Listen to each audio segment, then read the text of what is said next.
Hello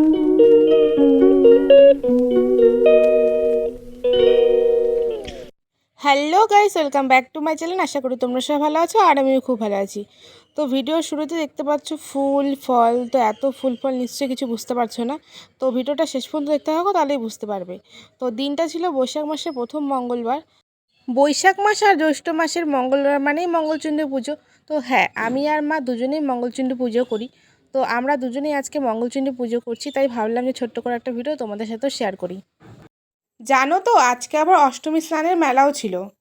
তো এই মঙ্গলচণ্ডী পুজো করার জন্যই আর যাওয়া হলো না, কারণ ওখানে ভোরবেলায় যেতে হয়। ভোরবেলা গিয়ে ওখানে স্নান করে পুজো দিতে হয়, আর সারাদিনই মেলা থাকে। মেলা রাতেও হয়। দেখো, এইদিকে তোমাদের সাথে কথা বলতে বলতে আমার আলপনা দেওয়াটাও হয়ে গেল। এইদিকে আলপনা দেওয়া তো হয়েই গেল, এবার ফল প্রসাদগুলো কাটতে হবে। তো এই যে সব ফলগুলো আমি এক এক করে ধুয়ে নিচ্ছি। বাকি সব কাজের থেকে এই পুজোর কাজটা করতে না সত্যিই খুব ভালো লাগে। আমি বেশিরভাগ এই পুজোর কাজ টাজ করি। মা করে না যে এমন না, কিন্তু বেশিরভাগ টাইমটা আমিই করি। তো এইদিকে ফল কাটা আমার হয়ে গেছে, এদিকে আমি সাবু ভিজিয়ে রেখেছি। কারণ এই মঙ্গলচণ্ডী পূজায় না দানা খেতে হয় না, সেই জন্য সাবু প্রসাদী ঠাকুরকেও দিই আর আমরাও সেটা খাই। তো এই দেখতে পাচ্ছ এই কলা পাতা মাছ পাতা, অনেকেই ভাববে যে এই মাছ পাতা আবার কিসের জন্য লাগবে। যারা মঙ্গলচণ্ডী পূজা করে তারা জানে যে এই পুজোয় মাছ পাতা লাগে। তো এই মাছ পাতাটা আমি সাজিয়ে নিচ্ছিলাম। লক্ষ্মী পুজো যেরকম নিজে পাঁচালি পরে করা যায়, সেরকম এই মঙ্গলচণ্ডী পুজো নিজে পাঁচালি পরে করা যায়।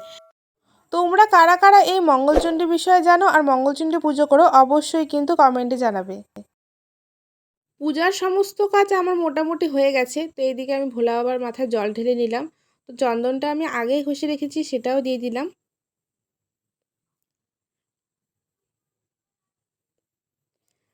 এই যে ভোলা বাবার পছন্দের ফুল, সবসময় তো আর সব ফুল হাতের কাছে পাওয়া যায় না, কিন্তু এই দুটো ফুল এখন বাড়ির পাশেই থাকে, সেই জন্য এই ফুলটা মাঝে মধ্যেই দেওয়া হয়। তো তারপর এইদিকে দেখো আমার সমস্তটা একদম সাজিয়ে গুছিয়ে নেওয়া হয়ে গেছে। তো এই যে আমাদের মঙ্গলচণ্ডীর থান, তো এখানেই ছোট্ট করে আপাতত পূজা করা হচ্ছে।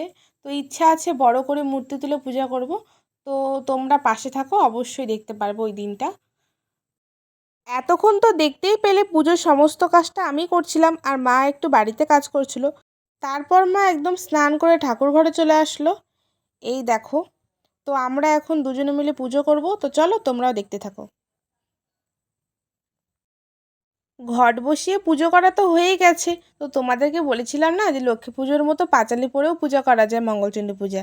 তো এই দেখো সেই পাঁচালি। তো এইটা মেয়েদের ব্রত কথা পাঁচালিও বলা হয়। তো এই যে পাঁচালিটা আমি পরে নিয়েছিলাম, সেটা তোমাদেরকে একটু জাস্ট দেখালাম। তো এইটা আমার পড়া হয়ে গেছে, তো লাস্টে প্রণাম করে নিতে হয়। তো এই যে মাও করে নিল, তারপরেই মঙ্গলচণ্ডী মায়ের থানের ওখানে রেখে দিল। পুজো শেষ করে একদম কিছুক্ষণের জন্য ঠাকুর ঘরটা একটু বন্ধ করে রেখে দিলাম। তারপরে এই প্রসাদটা উঠিয়ে সবাইকে প্রসাদ দিলাম আর নিজেরাও খেলাম। এই যে সাবু প্রসাদ ফল প্রসাদই খেয়েছিলাম। তারপর আমি আর মা দুজনে মিলে সন্ধ্যাবেলায় একটু মেলায় গিয়েছিলাম। চণ্ডীতলায় একটু ভিতরে আব্দুল ঘাটায় অষ্টমী স্থানের মেলা হয়েছিল। তোমাদেরকে তো বলেইছিলাম যে রাতেও মেলাটা হয়। তো সেখানে আমরা এসছি। প্রত্যেক বছর আমরা ভোরবেলাতেই পুজো দিয়ে একদম মেলা ঘুরে চলে যাই। তো এই সময় আর আসা হয় না। এই প্রথমবার যে আমরা সন্ধ্যার দিকে মেলায় ঘুরতে এসেছি। মেলার ভিতর দিয়ে গিয়ে তারপর এই যে মায়ের মন্দির, তো এই দেখতে পাচ্ছ মা মনসা, মা কালী আর মা গঙ্গা, তিন মায়ের মূর্তি। তো এই যে দেখো সারাদিন পুজো হয়েছে, দেখতে পাচ্ছ যে ভোলানাথ সামনে। পুজো তো আর দিতে পারলাম না, তাই এখান থেকে ভোগ কিনে নিয়ে তারপরে এই যে মায়ের এখানে ভোগ দিয়ে দিলাম, দক্ষিণা দিয়ে দিলাম। তো পুজো তো করলো না, কি করলো, এখান থেকে যে আমি ভোগটা নিয়েছিলাম ওখান থেকে কিছুটা ভোগ রেখে দিল। আর মায়ের পূজার ওখানে যে ভোগটা ছিল ওই কিছুটা ভোগ আমাদেরকে দিয়ে দিল। আমিও ভোগটা নিয়ে তারপর মাকে দিয়ে দিলাম। বাড়িতে গিয়ে এই ভোগটা সবাইকে দিব তাই। পূজা করা তো আর হলো না, কিন্তু এখানে এসে যে মায়ের দর্শন করলাম, ভোগ পেলাম, এটাই অনেকটা ভালো লাগছে।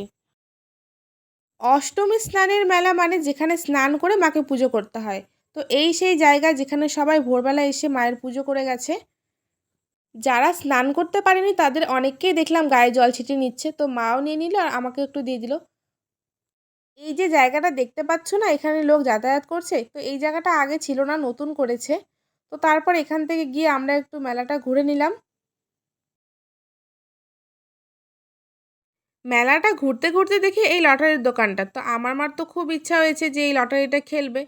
তো অনেকজনের খেলার মধ্যে যে কোনো একজনই পাবে। তো এই যে এটা ঘুরছে, যেখানে আটকে যাবে সেই প্রাইজ পাবে। অনেকগুলি নাম্বারের মধ্যে ঘুরতে ঘুরতে শেষ পর্যন্ত ৮ নাম্বারে ওটা আটকে গেছে। তো এখান থেকে একজন টিকিট তুলে ধরেছে যে ওনার নাকি ৮ নাম্বারে লেগে গেছে। যাই হোক, উনি প্রাইজটা পেয়ে গেলেন, তো আমরা ওখান থেকে বেরিয়ে গেলাম। এইসব খেলা না ভাগ্যের ব্যাপার সত্যি বলতে।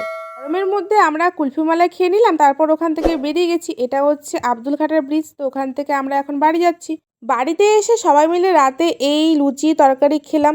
তো আজকের দিনটা এভাবেই কেটে গেল। তো চলো আজকের মতো এই পর্যন্ত। নেক্সট ভিডিওতে তোমাদের সাথে আবার দেখা হচ্ছে। Tata, bye bye.